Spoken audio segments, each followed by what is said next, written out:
Hello, everyone. A little impromptu live here. I decided to do lives about books that I really like, that I read often, that I go back to, and books that I believe could be really useful for your business. I will try my best to do this every Friday. I'm quite busy, but I still want to share. I'm really, I'd say,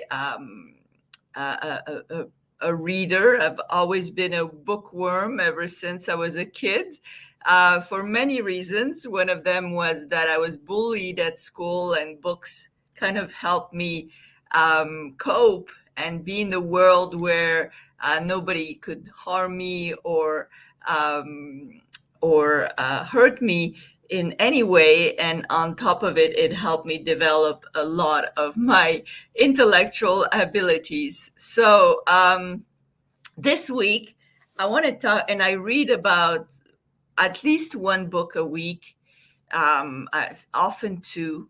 Sometimes I go on kind of uh, book feasts where I eat up a lot of knowledge and a lot of books.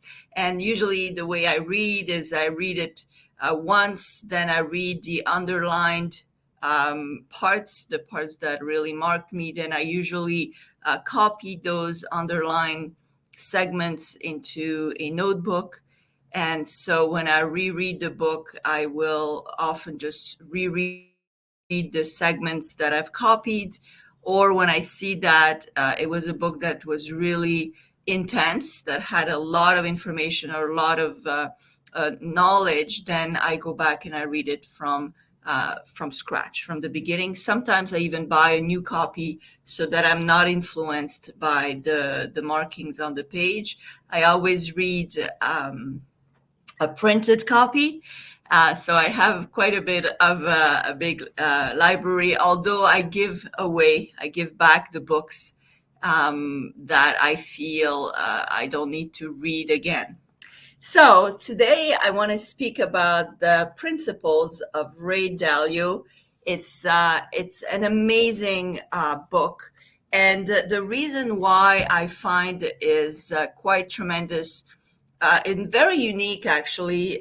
First of all, if you know Ray Dalio and his successful journey from being a kid in a nobody, basically, and rising to be uh, at the head of one of the biggest and largest enterprises, so as Bridgewater House.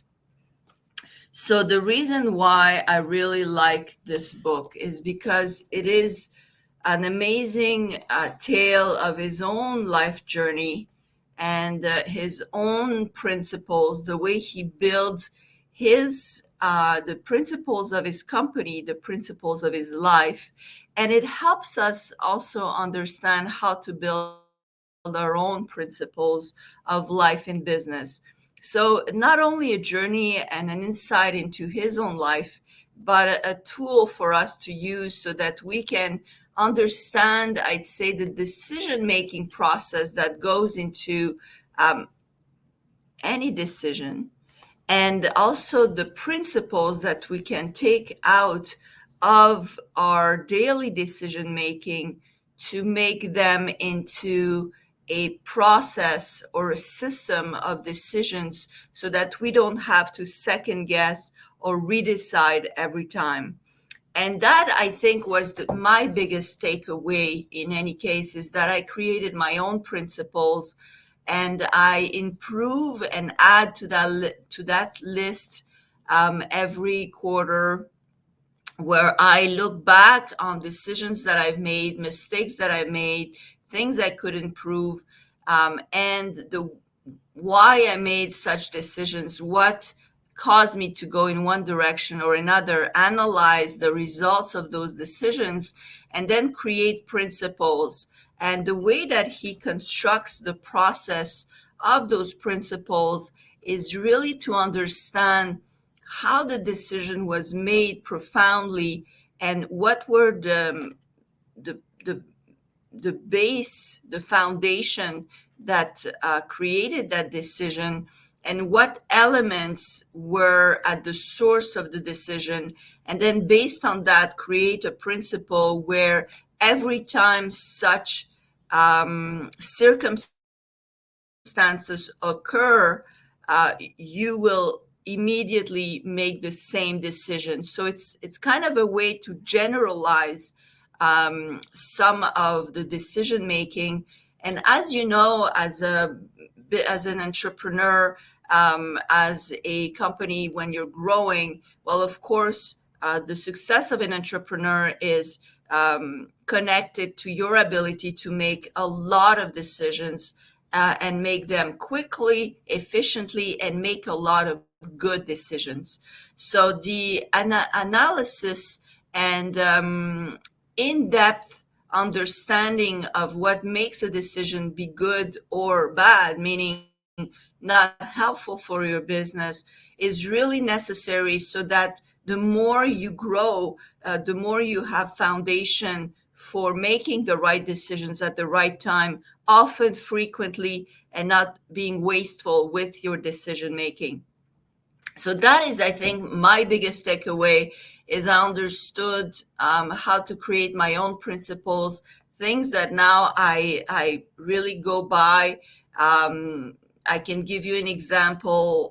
If, for example, an entrepreneur or company or leader does not have the same corresponding values as my own, or does not follow certain definitions that I've set in what I accept, what I want, what I agree with, then I will absolutely not deal or do business with that individual or that company. So then it's when you set your own values, your own mission, your own set of what who you want to work with, who you want to have as partners, who you want to have in your business, who you want to have as clients as well, then it becomes easier to recognize them more easily and to avoid some pitfalls of making quick decisions with the wrong people, that could eventually lead you in a direction that could be very harmful for your professional life and personal life. So the biggest takeaway for me was that decision making, understanding, and also what I really appreciated out of this book is the openness and conversation that he had with all the employees at every level of his company.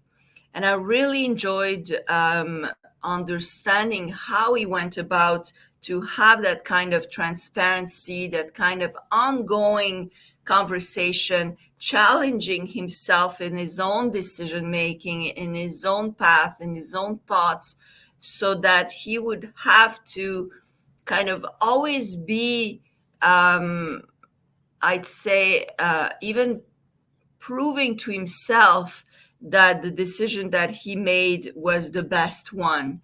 And I really appreciated that, because we often, as leader, think we are knowledgeable, we know where we're going, or we become stubborn or obtuse, we become close-minded.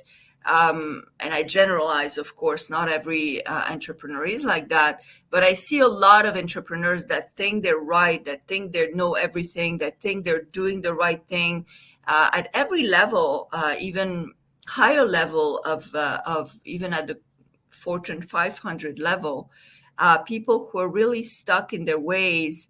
And that's very often what causes the death of a company. It's that dinosaur syndrome. I call it the dinosaur syndrome because dinosaurs, of course, went extinct, and dinosaurs were big, strong, and potentially thought they ruled the world, and they didn't have anything to learn, but they were slow in motion.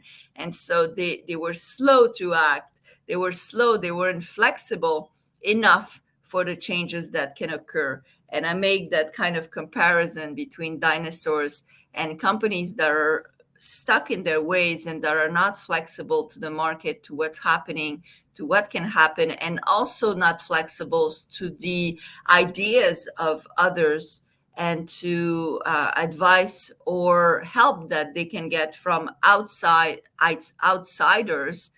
And really the real meaning of outsiders, meaning people who are outside the industry, that have a maybe a broader perspective, or an out of the box approach, or can see blue oceans where others can't.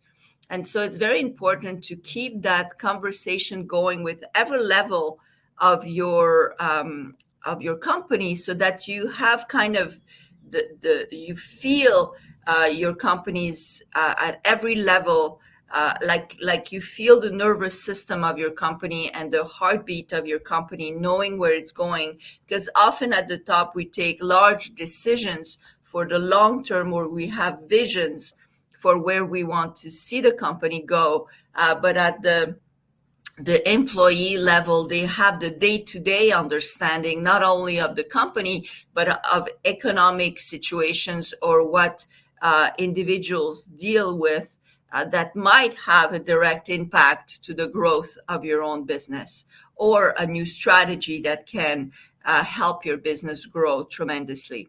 So, to end this, I strongly recommend Principles from Ray Dalio.